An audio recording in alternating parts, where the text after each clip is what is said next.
हाँ जी, आदाब, सत श्री अकाल, नमस्कार। सभी प्यारे बच्चों का फिजिक्स रीजन क्लासेस में मैं अनुज गुप्ता बहुत बहुत स्वागत करता हूँ। बेटा, हम पढ़ रहे हैं प्रोजेक्टाइल और पिछले लेक्चर में हमने देखा था कि मोशन इन टू डायमेंशन में अगर हम कोई प्रोजेक्टाइल को एंगुलर प्रोजेक्शन दें, एंगुलर प्रोजेक्शन मतलब जिसमें थीटा जीरो ना हो, हॉरिजॉन्टल नहीं फेंकना, क्या करना है, एंगल पे फेंकना है और टू डायमेंशनल मोशन लेना है। टू डायमेंशनल मतलब इसमें एक्स एक्सिस भी कवर हो रहा है और वाई एक्सिस भी कवर हो रहा है। ठीक है, तो कुछ ये हमने प्रॉब्लम पूरी कर ली थी और इसमें हमने इक्वेशन, जो ट्रेजेक्ट्री है, जो पाथ ऑफ प्रोजेक्टाइल है उसको निकाल लिया था, टाइम ऑफ फ्लाइट निकाल लिया था, मैक्सिमम हाइट निकाल लिया था और हॉरिजॉन्टल रेंज निकाल ली थी और वेलोसिटी भी निकाल ली थी। ठीक है, आज इसके बेसिस पे कुछ फॉर्मूले हमने किए थे, आज इसके बेसिस पे हम एक दो आर्टिकल और करेंगे। ठीक, तो पहला आर्टिकल शुरू करते हैं। सबसे पहले एक बेसिक सा आर्टिकल कर लेते हैं उनके हिसाब से जो हमने पिछली बार किया है और फिर देखते हैं कि काम कैसे होता है इससे। तो पहला आर्टिकल बड़ा सिंपल है, प्रोजेक्टाइल अब जो हम थ्रो करेंगे वो होगा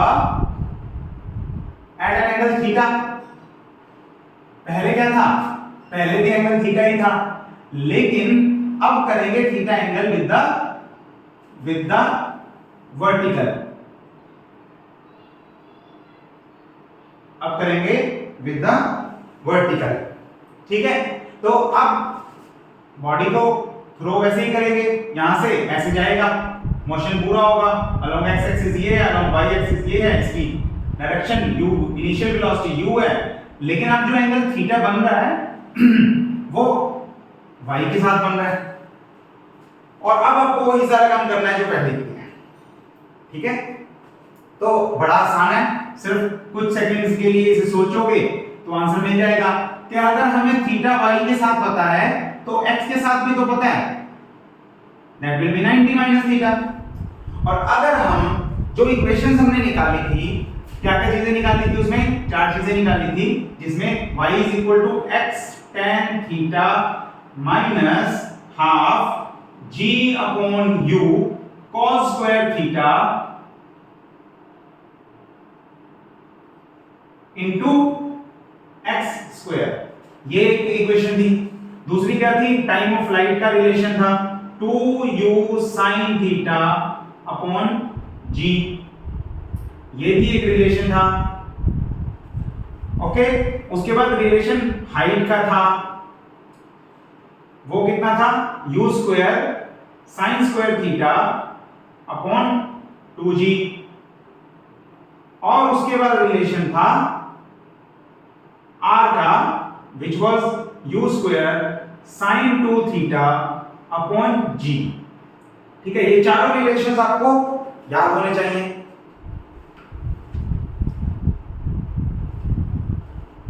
देख लो। ओके, तो अब इनमें आपको क्या करना है, सिर्फ एक छोटा सा चेंज और वो आपका पूरा आर्टिकल सॉल्व करवा देगा। वो चेंज क्या है, just replace theta by 90 minus theta, और उससे क्या होगा, साइन थीटा बन जाएगा sine 90 minus theta which is equal to cos theta, है ना, हो जाएगा। और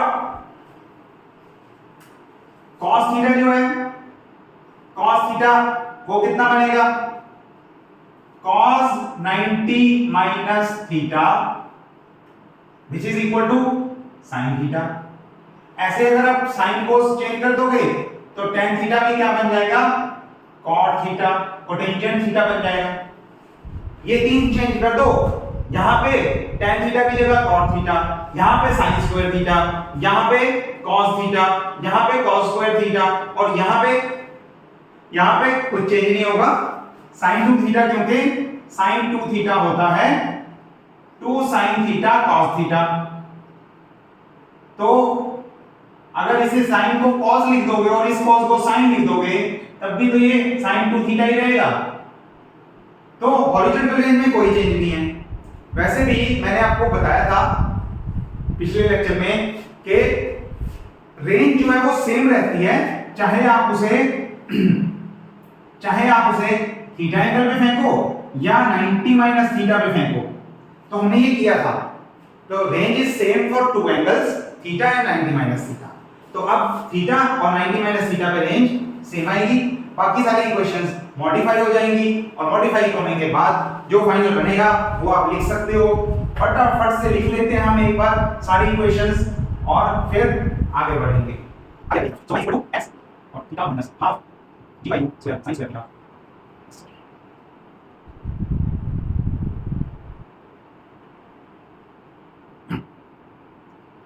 हो गया?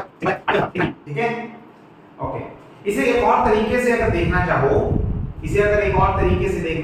तो देख सकते हो।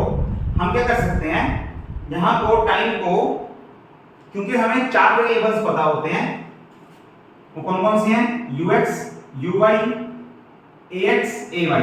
वो मैंने आपको पिछले वीडियो में लेक्चर में बताया भी था कि आप टाइम को और हर एक चीज को इसकी टर्म्स में लिख सकते हो। जैसे कि ये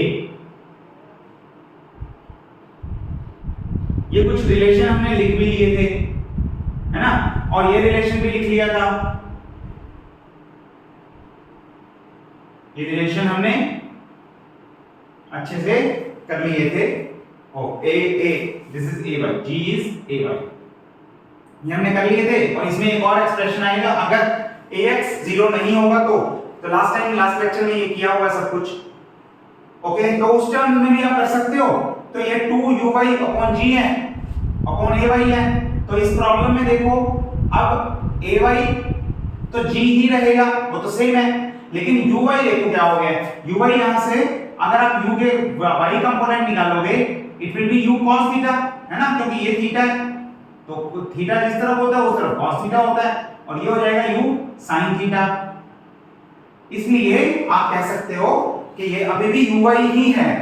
this is u cos theta which is now y component of velocity, initial velocity. तो यहां पे y कंपोनेंट ही लिया है, ठीक है, तो वही चीज है, सेम आर्टिकल है, सब कुछ सेम है। अगर ये आता है, ये समझ में आ गया, तो ये हो गया, with in a couple of seconds हो गया, ठीक है।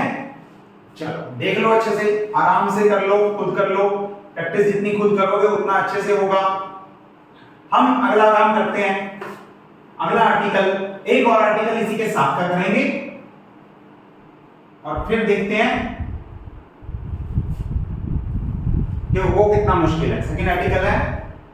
अब क्या लेना है, अब लेके चलते हैं हम कि प्रोजेक्टाइल को स्मूथ सरफेस पे नहीं फेंकेंगे, या फिर हम क्या करेंगे, अब पौड़ी पौड़ी चढ़ता जा, जय माता दी करता जा, हम क्या करेंगे, एक इंक्लाइनेड प्लेन में जाएंगे, मतलब चढ़ाई वाले रास्ते पे चढ़ेंगे और उस पे देखेंगे कि प्रोजेक्टाइल पे क्या फर्क पड़ता है। Projectile at an inclined plane. तो अब जो है वो प्लेन सीधा नहीं है, ग्राउंड नहीं है, वो स्लोप वाला है, इंक्लाइनेड है। तो अगर ये मैं ग्राउंड बनाऊं, ये हमारे एक्स एक्सिस और वाई एक्सिस हैं, ग्राउंड के हिसाब से ये हमारे एक्स और वाई एक्सिस हैं। इसी के हिसाब से अब जो है, अगर एक एंगल पे बना दें, ये हमारा प्लेन है, लेट अस अज्यूम ये हमारा प्लेन है, ठीक है। कितने एंगल पे, थीटा 0 मान लो, थीटा नॉट, और हम जो बॉडी फेंकेंगे वो इसके ऊपर फेंकेंगे, यहां पे, और वो कितने एंगल पे फेंक रहे हैं हम, लेट से थीटा एंगल ही है। तो ध्यान रहे, पूरा एंगल थीटा है और प्लेन का एंगल थीटा नॉट है, ठीक है। इतनी बात समझ में आ गई। तो अब क्या फर्क पड़ेगा, अब प्रॉब्लम कैसे डिफाइन होगी, ये इक्वेशन और ये सब कुछ कैसे आएगा, वो हमें देखना है, ठीक है। तो सिंपल प्रॉब्लम है, वैसे तो सिंपल प्रॉब्लम है, हमें 2-3 चीजें निकालनी है। क्या क्या निकालना है, time period, time of light और मैक्सिमम हाइट और हॉरिजॉन्टल रेंज। Horizontal range. तो पहले इस प्रॉब्लम को समझने की कोशिश करते हैं कि ये प्रॉब्लम काम कैसे कर रही है। मतलब क्वेश्चन ये है कि मैं ग्राउंड पे बॉल फेंक रहा हूं, उस पे कौन सा फोर्स लग रहा है? हॉरिजॉन्टल तो लगने का, सिर्फ वर्टिकल लग रहा है। और ग्राउंड को इस बात से क्या फर्क पड़ता है, अर्थ को इस बात से क्या फर्क पड़ता है कि ऊपर आप सड़क पे चल रहे हो या सड़क थोड़ी सी टेढ़ी हो गई है, उसे कोई फर्क नहीं पड़ता। ये वैसा का वैसा है, प्रॉब्लम वैसे की वैसी है, बिल्कुल वही। थीटा एंगल पे आपने फेंका और वो हमने समझ लो यहां पे कुछ रोड लगा दी, कोई वुडन बोर्ड लगा दिया और रास्ते में रोक लिया हमने। तो पूरे मोशन को अगर मैं यहीं पे रोक दूं तो किसी चीज पे कोई फर्क पड़ेगा? यस, फर्क पड़ेगा। ग्रेविटी पे कोई फर्क नहीं पड़ेगा, वो वैसे ही काम करेगी। हॉरिजॉन्टल एक्सेलरेशन वही रहेगा, सब कुछ सेम है, लेकिन जो टर्म्स हमने डिफाइन किए हैं वो सारी बदल जाएंगी। कैसे बदलेंगी उसे एक बार समझ लो कि हमने टाइम ऑफ फ्लाइट डिफाइन किया, बॉडी कितनी देर हवा में है। अब बॉडी हवा में यहां से लेके यहां तक होती थी तो कुछ टाइम लगता था, ज्यादा टाइम था, लेकिन हमने पहले ही रोक दिया। तो अब टाइम ऑफ फ्लाइट जो है वो चेंज हो गया। क्यों? क्योंकि वो यहां तक का नहीं है, वो यहां तक का है। ठीक है, बदल गया। ओके, अब दूसरी चीज क्या ली हमने? Maximum height. हाइट हम कहां से देखते हैं? ग्राउंड पे खड़े होकर देखते हैं कि भाई ये पॉइंट सबसे हाईएस्ट है। लेकिन अब आप देख ही टेढ़ा रहे हो, आप सड़क पे ही देख रहे हो, टेढ़े ही खड़े हो। पहले मैं ऐसे देख रहा था, अब मैं ऐसे देख रहा हूं। तो पहले ये वाला मैक्सिमम ऐसे जा रहा था, अब ऐसे जा रहा है। तो यहां से देखोगे तो ये डिस्टेंस कम है और ये डिस्टेंस ज्यादा है, तो हाइट भी चेंज हो गई, मैक्सिमम हाइट। ऐसे रेंज भी जो यहां तक जा रहा था वो अब यहां तक जा रहा है, क्योंकि ये तो एक्स एक्सिस पे यहीं पे है। तो तीनों चीजें, टाइम, मैक्सिमम हाइट और रेंज, आप इसके हिसाब से देखोगे, इसके हिसाब से नहीं। इसके हिसाब से गेम अलग होगी, इसके हिसाब से गेम बदल जाएगी थोड़ी सी। तो तीनों क्वांटिटीज बदलेंगी और ये वाले रिलेशन थोड़े थोड़े मॉडिफाई होंगे। इस तरह से मॉडिफाई होंगे कि टाइम भी पूरे से थोड़ा सा कम, ये भी पूरे से थोड़ा सा कम, ये भी कम, कुछ इस तरह से वो मॉडिफाई हो जाएंगे इंक्लाइंड प्लेन। अब एक पॉइंट तो इसमें आता है कि आप इक्वेशन को यूज करो इसको, और जो कुछ भी आपने निकालना है वो यहां तक के लिए नहीं, वो यहां तक के लिए निकालो। लेकिन ये थोड़ा सा मुश्किल है, ये कैलकुलेशन करनी थोड़ी सी मुश्किल है। तो सोच के बताओ क्या करें, क्या करना चाहिए, क्या करना चाहिए बताओ, क्या कर सकते हैं? ओके, तो मैं इस पे आता हूं। इससे पहले एक और क्वेश्चन पूछता हूं, ठीक, वो आपके थोड़ा और दिमाग की बत्ती जलाएगा, मेंटोस खिलाएगा। ओके, तो क्वेश्चन एक और है, उसको सोचते हैं और उसके हिसाब से यहां पे भी वही काम करेंगे। तो क्वेश्चन बड़ा सिंपल सा है। मैंने बोला मोशन इन 2 डायमेंशन है ये, तो मान लो टीचर जो है वो नोटोरियस है, वो नोटोरियस टीचर क्या करता है, इसी प्रॉब्लम को 3 डायमेंशन में कन्वर्ट कर देता है। कैसे कन्वर्ट कर सकता हूं मैं? अभी देखो, मैंने बॉल फेंकी और ऐसे गई तो वो आगे जा रही है, मतलब एक्स एक्सिस, ऊपर नीचे जा रही है मतलब वाई एक्सिस, लेकिन बाहर तो नहीं आ रही ना बोर्ड से, बाहर नहीं आ रही मतलब z नहीं है, z नहीं है तो प्रॉब्लम 2 डायमेंशनल है।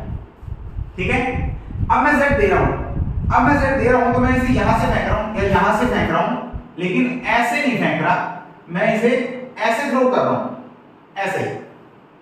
ठीक है, so it is coming out of the board और ऐसे।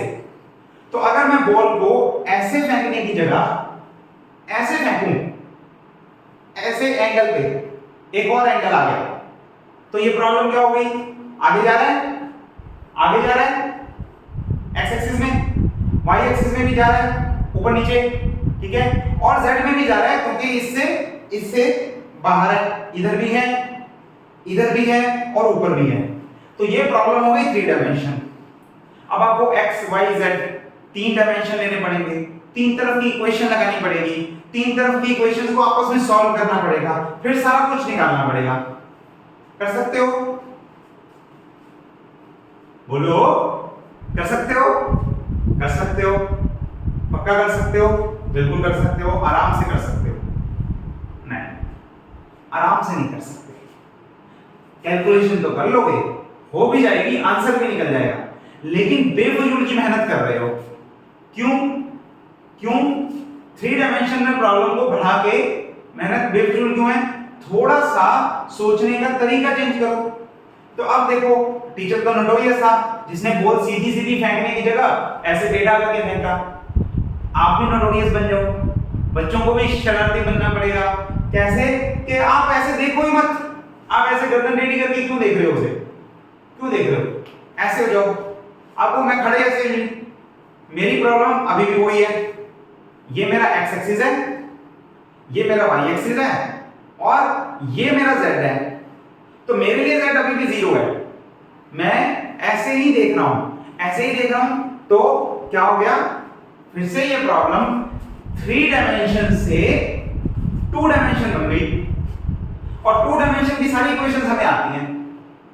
प्रॉब्लम सॉल्व, खत्म बात।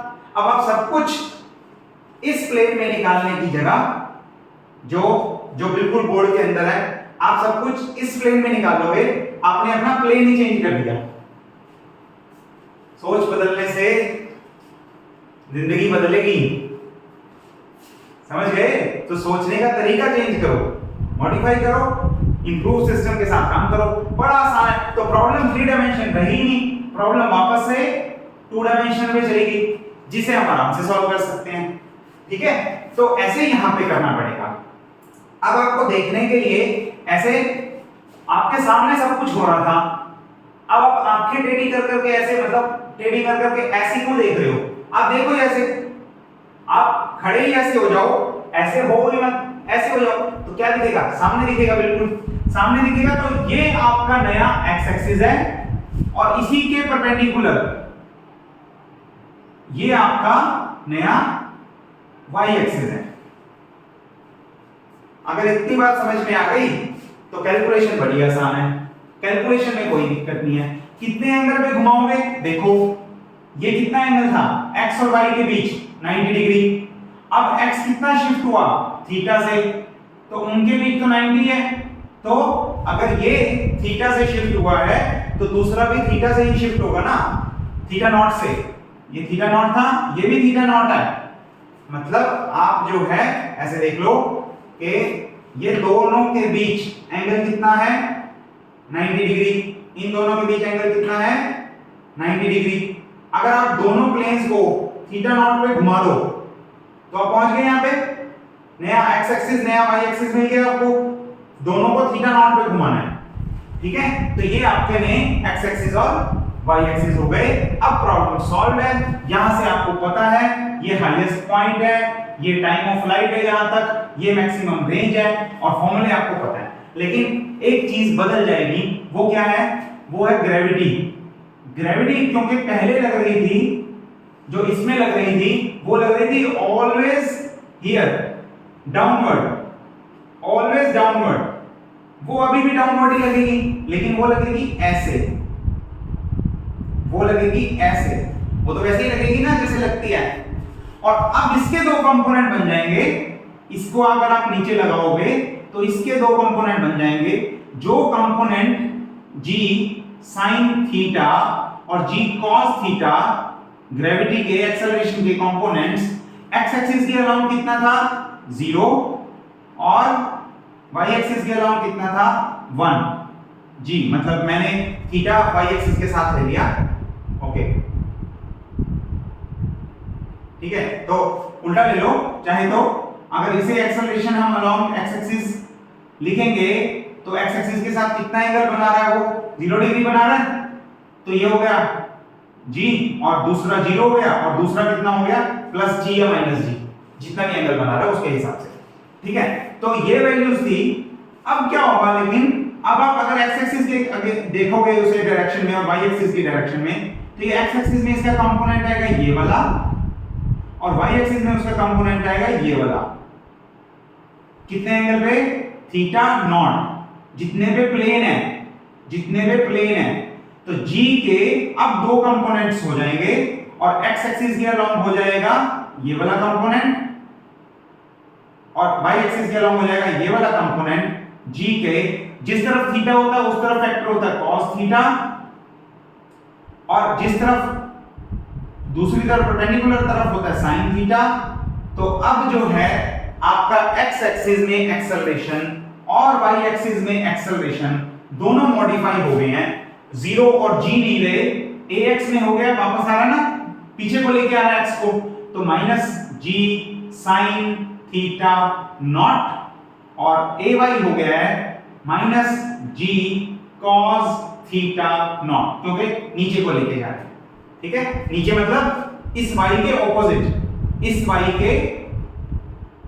y डैश के ऑपोजिट, बिल्कुल ऑपोजिट है, तो ये इस तरफ है।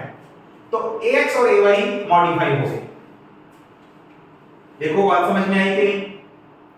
ये पॉइंट मेन है ध्यान रखने वाला, बाकी सब सेम है, बाकी तो हो गया। आप देख लो रिजल्ट्स आ गए। टाइम का फॉर्मूला क्या है? मैं u sin थीटा g नहीं लिखूंगा, मैं लिखूंगा 2uy अपॉन ay। पहले ay की वैल्यू थी g, मैग्नीट्यूड देख रहा हूं, इसकी वैल्यू ax की थी 0, अब ay की वैल्यू है, uy कितना है? uy सेम है, u गया, एक कंपोनेंट आगे लेके जा रहा है, एक कंपोनेंट ऊपर लेके जा रहा है। आगे वाला देखोगे तो सिर्फ इसका एंगल देखना, x एक्सिस के अलोंग, x एक्सिस के अलोंग, तो मैं ये नहीं बनाऊंगा, हम क्या बनाएंगे, हम इसे बनाएंगे x एक्सिस के अलोंग, x डैश मतलब, और ये y डैश, तो x डैश के अलोंग और y डैश के अलोंग।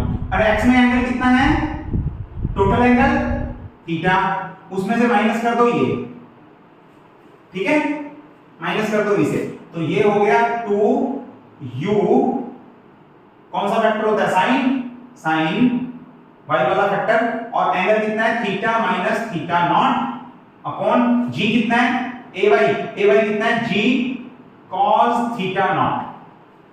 ये हो गया ay, बड़े आराम से निकल गया। ठीक है, ओके।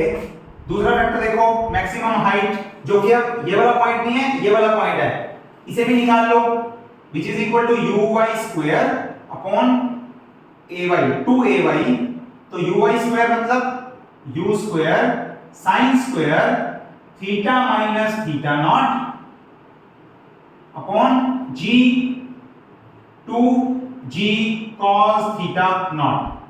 ये हो गया। तीसरा फैक्टर भी देख लो, r का पहला फैक्टर तो था 2ux uy अपॉन ay, ऐसे मैंने आपको बताया था, मैंने आपको ध्यान में बताया था, ये तब लगाना है जब ax 0 हो। अब ax नॉन जीरो है, ax नॉन जीरो है, तो इसमें एक फैक्टर और ऐड होगा, वो कौन सा है, plus half ax t square, t मतलब ऊपर वाला जो भी है, t स्क्वायर, ये वाला फैक्टर ना, ut plus half at square, वो वाला लगाएंगे, तो पुट करोगे आंसर आ जाएगा 2ux कितना है, ux कितना है, u cos थीटा है ना, u cos theta, theta minus theta naught, angle कितना है, theta minus theta naught, into uy कितना है, u sin theta minus theta naught. ऐसे लिख लोगे सारा। ay कितना है, g cos थीटा, मैग्नीट्यूड लेते हैं सिर्फ, मैग्नीट्यूड लेते हैं सिर्फ, प्लस माइनस मत लेने लग जाना, और ये हो जाएगा प्लस हाफ ax कितना है, ax is minus g sin theta naught. ये नया फैक्टर आया है हमारे पास, ax is g sin theta naught into t square, t ऊपर हमने निकाल लिया हुआ है और 2 से 2 कट जाएगा, ठीक है कोई बात नहीं, स्क्वायर कर रहा हूं मैं, 4 u square sin square theta minus theta naught upon g square cos theta naught. ये एक्सप्रेशन है। काट पीट के जो कुछ बचेगा, जैसे इसे काट सकते हैं, ये 2 आ जाएगा, ठीक है, एक g से g काट सकते हैं, एक फिर g cos थीटा नॉट यहां पे भी है, g square cos square theta naught, यहां पे भी नीचे cos थीटा नॉट है, ऊपर u into u स्क्वायर है, यहां पे भी u स्क्वायर है, तो फैक्टर हम कॉमन में निकाल सकते हैं, कॉमन निकाल के 2u square g cos theta naught common है, बाकी फैक्टर आप लिख सकते हो। जरूरत है लिखने की? कोई जरूरत है नहीं, फिर भी मैं ऊपर थोड़ा सा एक्सप्रेशन को लिख ही देता हूं उस फॉर्म में भी, तो इजी हो जाएगा आपके लिए। This will be 2 common u square common upon g cos theta naught common, यहां तक कॉमन है।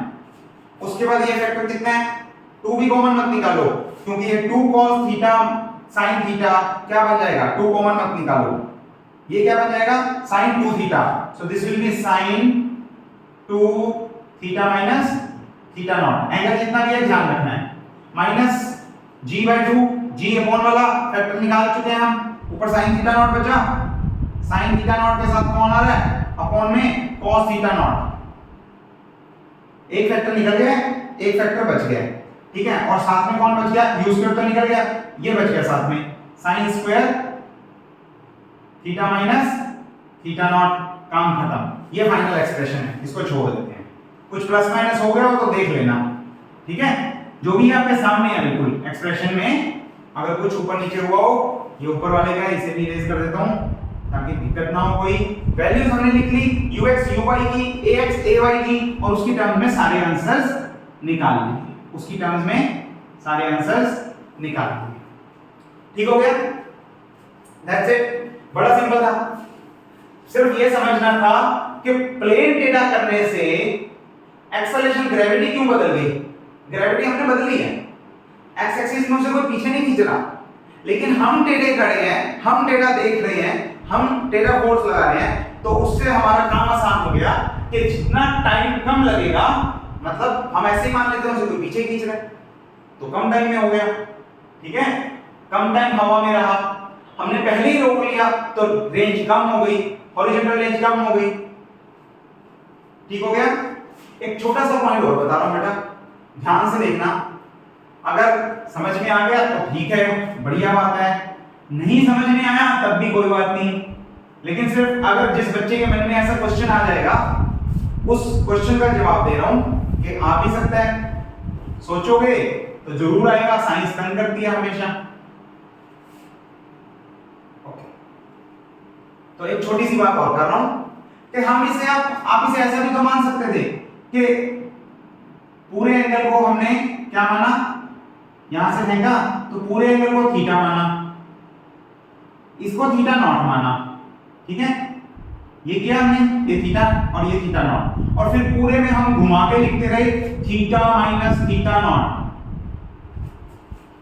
ठीक है, तो ऐसे ही कर लेते कि ऐसे ही कर लेते कि ये थीटा नॉट है और ये थीटा है, तो प्लेन के साथ जो एंगल बन रहा है वो थीटा, और जो इसके बिना बन रहा है वो थीटा नॉट,